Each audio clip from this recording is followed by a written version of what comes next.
कार्यक्रम में आए हुए सभी गणमान्य महोदय एवं मित्रों, आप सभी को मेरा नमस्कार।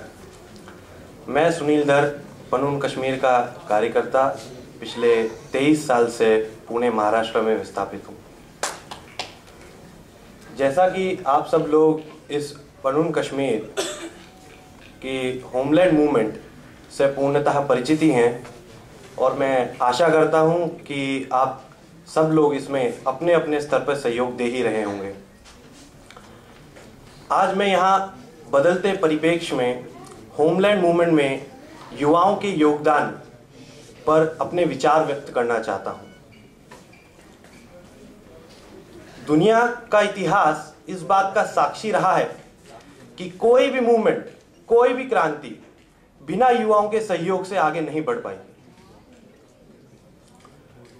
आज हर संगठन अपने अंदर नई पीढ़ी के जुड़ाव की कमी से चिंतित है और यह चिंता हमारे संगठन में निकट भविष्य को ना देखनी पड़े, इसलिए आज हमें कुछ प्रयास करने पड़ेंगे। आज जब हम युवाओं की बात करते हैं तो वह समाज का एक ऐसा वर्ग है जो क्रांति को भी ई क्रांति यानी इलेक्ट्रॉनिक क्रांति चला के उस पर खुश होता है। वह किसी भी संगठन या किसी भी बहस का हिस्सा नहीं बनना चाहता। वह इस तरह के काम को समय का दुरुपयोग समझता है। यह काफी दुर्भाग्यपूर्ण है, पर यह सत्य है। यही सब बातों का ध्यान रखते हुए मैंने अपने कश्मीरी युवाओं को 3 भागों में बांटा है। भाग 1 में एक ऐसा युवा जो कि किसी भी आंदोलन या किसी भी बहस का हिस्सा नहीं बनना चाहता। समाज के इस वर्ग के युवाओं से मेरी एक अपील है कि अगर आप किसी आंदोलन या किसी भी बहस का हिस्सा नहीं बनना चाहते, परंतु कम से कम अपने दिल के अंदर, अपने परिवार वालों के दिल के अंदर एक्साइल कॉन्शियसनेस की भावनाओं को जिंदा रखें। अपनी संस्कृति, अपनी भाषा, अपनी मातृभूमि से सदैव जुड़े रहें। वहीं भाग 2 में एक ऐसा युवा जो कि यह सब बातों का तो ध्यान रखे हुए ही है, पर अब वो इस संघर्ष में कुछ और योगदान देना चाहता है। तो समाज का इस वर्ग का युवा अब अनेक देश भर में चलते हुए अनेक आंदोलनों, कार्यशालाओं इत्यादियों में भाग लेके इसमें सहयोग दे सकता है। और यदि उसको इस मूवमेंट के बारे में कोई शंका हो तो कार्यशालाओं के माध्यम से वह दूर कर सकता है। वहीं भाग 3 में ऐसा युवा जो कि इस विचारधारा, इस संघर्ष से पूर्णतः परिचित है, वो दिलो दिमाग से इससे जुड़ा हुआ है, तो वह अब अनेक आंदोलनों, कार्यशालाओं को आयोजित करवा सकता है। वह एक ज्येष्ठ कार्यकर्ता के नाते आगे बढ़ के अपने पीछे अपने से छोटे कार्यकर्ताओं की मदद करते हुए इस संघर्ष को आगे ले जा सकता है। समय के अभाव के कारण मैं आपको हमारे पुणे महाराष्ट्र में हमारे कुछ प्रयोगों के बारे में आपको बताना चाहूंगा। पुणे महाराष्ट्र में अभी कुछ 1 वर्ष पहले हमने यज्ञा फोरम का निर्माण किया। यह यज्ञा फोरम का निर्माण तब हुआ जब हमें लगा कि आज का युवा हमसे कुछ और अपेक्षा रखता है। वह युवा 1990 के युवा से अब अलग है। तो इन सब बातों का ध्यान में रखते हुए हमने कुछ क्रिकेट टूर्नामेंट्स और अभी कुछ 6 माह पहले कश्मीरी विद्यार्थियों के लिए पुणे में एक फ्रेशर्स पार्टी का आयोजन किया।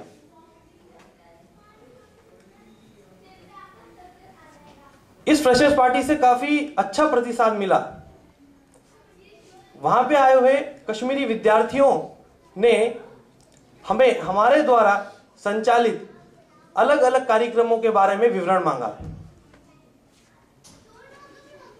तब हमने उन्हें पुणे में कश्मीरी हिंदू सभा द्वारा संचालित यज्ञों, कल्चरल प्रोग्राम और पनून कश्मीर के द्वारा संचालित कार्यशालाओं के बारे में बताया। इस फ्रेशर्स पार्टी में कुल मिला के 100 विद्यार्थी आए थे, जिसमें 50 युवक और 50 युवतियां भी थी। सज्जनों, इसमें एक बात गौर करने वाली थी कि इसमें जो विद्यार्थी आया था वह समाज का एक ऐसा वर्ग था कि वह किसी भी संगठन से जुड़ा नहीं रहना चाहता था, परंतु इन सब कार्यक्रमों में आने के बाद जब उसे उसके पुणे में और अधिक कार्यक्रमों के बारे में जानकारी मिली तो उसने उसमें बढ़ चढ़कर हिस्सा लिया। तो उसमें कुछ विद्यार्थी हमें ऐसे मिले जो कि सिर्फ कल्चरल और सोशल कार्यों में रुचि रखते थे और वो उसी तरीके से हमसे जुड़ा रहना चाहते थे। बहुत अच्छा। कुछ ऐसे विद्यार्थी मिले जो कश्मीरी लोगों के विस्थापन और उनकी पीड़ा को पूरे देश भर में फैलाना चाहते थे। ये अलग अलग वर्ग के लोग हमें उसमें मिले और उस तरीके से हमने वहां की रचना की। विद्यार्थियों को अलग अलग तरीके से अलग अलग ग्रुप्स में बांटा, उनको अलग अलग काम दिए गए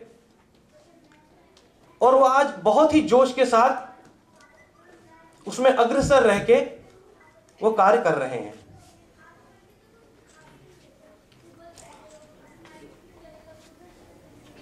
मुझे ऐसा लगता है, क्योंकि ये मंच जो है यूथ का है, जैसे डॉक्टर साहब ने कहा,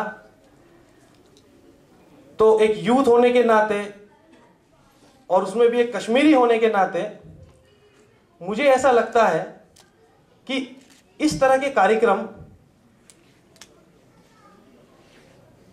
हमें पूरे देश भर में ऐसे करने पड़ेंगे और जो हम जागरूकता हमारे पलायन के बारे में फैला रहे हैं, कर रहे हैं, उसको और तीव्रता से और युवाओं के साथ आगे बढ़ाना पड़ेगा। अंत में मैं कुछ पंक्तियों के साथ अपनी वाणी को विराम देना चाहूंगा।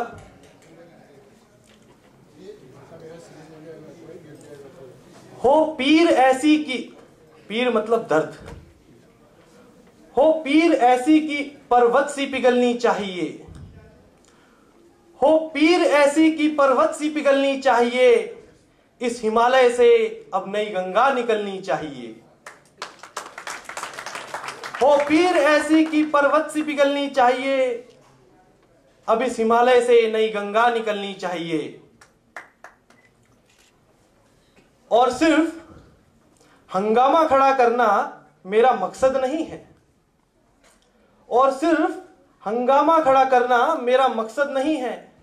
मेरी कोशिश है कि ये सूरत बदलनी चाहिए, कि ये सूरत बदलनी चाहिए। धन्यवाद। जय हिंद, जय पनून कश्मीर।